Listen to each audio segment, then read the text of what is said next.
মাননীয় প্রধান উপদেষ্টার আহ্বানে জাতীয় নেতৃবৃন্দের সঙ্গে দেশে বিরাজমান রাজনৈতিক পরিস্থিতির উপরে গুরুত্বপূর্ণ মত বিনিময় অনুষ্ঠিত হয়েছে।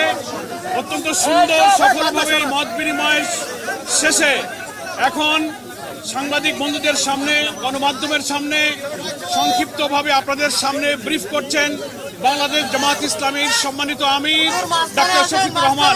মেহরবানি করে আপনারা একটু নীরব থাকবেন, ব্রিফিংটা যাতে সুন্দর পরিবেশে হতে পারে। এখন সাংবাদিক বন্ধুদের সামনে আজকের মত বিনিময় সভার উপরে ব্রিফ করছেন বাংলাদেশ জামাত ইসলামীর সম্মানিত আমির ডক্টর শফিকুর রহমান। আসসালামু আলাইকুম ওয়া রাহমাতুল্লাহ। আপনাদের সবাইকে আজকের এই ব্রিফিংকে স্বাগত জানিয়ে আমি সংক্ষেপে দুটি কথা বলতে চাই। আপনারা কালকে সকল গণমাধ্যম এই সংবাদ পরিবেশন করেছিলেন যে মাননীয় প্রধান উপদেষ্টা আজকে সমস্ত দলের জাতীয় নেতৃবৃন্দকে এখানে আহ্বান জানিয়েছিলেন। আমরা সেখানে এসেছিলাম। দল মত, আমাদের ভিন্ন আদর্শ, আমাদের ভিন্ন পথ, আমাদের পথটা হচ্ছে বাংলাদেশকে রক্ষা করতে হবে।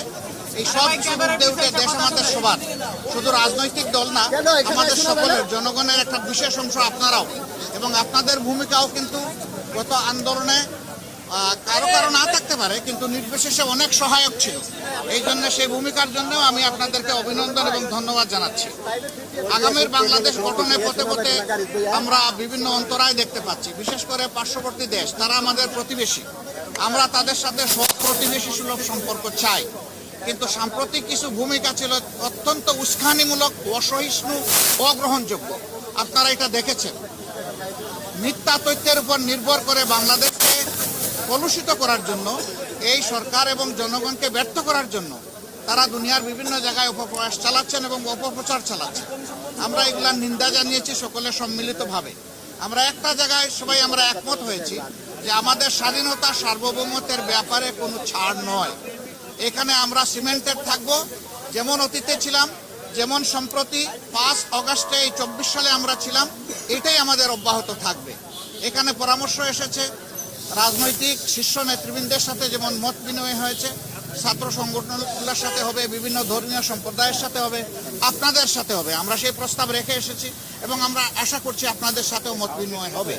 এই সমস্ত অংশীজনদের সাথে মত বিনিময়ের পরে একটা জাতীয় ঘোষণা আসবে সরকারের পক্ষ থেকে। আমরা সেই ঘোষণার অপেক্ষায় থাকব এবং এই ক্ষেত্রে আমাদের যার যা প্রয়োজনীয় পরামর্শ আমরা সেটা দিয়ে সরকারকে সহযোগিতা করব। আরেকটি বিষয় আমরা অত্যন্ত ক্লিয়ারলি আমরা জানিয়ে দিয়েছি, এক্সট্রিমিজম বা চরমপন্থা যে দিক থেকেই আসুক আমরা তাকে ঘৃণা করি। এটাকে আমরা কোনো অবস্থায় প্রশ্রয় দিব না এবং মেনে নেব না। এটা যে রূপ নিয়েই আসুক, সকল রূপের আমরা চরমপন্থাকে আমরা ঘৃণা করব এবং প্রশ্রয় আমরা দিব না কেউ। এই ব্যাপারে আমরা সকলে একমত হয়েছি। আরো অনেকগুলা বিষয়ে কথা হয়েছে। আমাদের দেশের ভাবমূর্তি নষ্ট যারা করছে তাদেরকে বুঝানো যে তোমরা আমাদের প্রতিবেশী, আমরা যদি ভালো থাকি তোমরাও ভালো থাকবা, আমরা ভালো না থাকলে তোমরা ভালো থাকবা কেমনে। এই বিষয়গুলো তো আসবে, অবভিয়াসলি আসবে। তো সেই বিষয়গুলো নিয়েও আলোচনা হয়েছে। আমরা আশা করছি জাতি ঐক্যবদ্ধভাবে ইনশাআল্লাহ আগামী দিনের সকল চ্যালেঞ্জ মোকাবেলা করে আমরা চূড়ান্ত সফলতার দিকে এগিয়ে যাব। চূড়ান্ত সফলতা অর্জন না হওয়া পর্যন্ত আমাদের ঐক্য অটুট এবং মজবুত থাকবে। চূড়ান্ত সফলতা এসে যাওয়ার পরেও প্রিয় দেশের জন্য আমরা ঐক্যবদ্ধ থাকবো। আপনাদের সকলকে ধন্যবাদ। আসসালামু আলাইকুম। নির্বাচন নিয়ে ছোটখাটো কথা হলো, এটা নিয়ে কোনো কনসেনসাস হয় নাই বা ব্যাপকভাবে কোনো আলোচনা হয় না। থ্যাংক ইউ আপনাদের সকলকে। সবাইকে ধন্যবাদ। ভালো থাকুন সবাই। আরো দেখা হবে ইনশাআল্লাহ, আরো কথা হবে।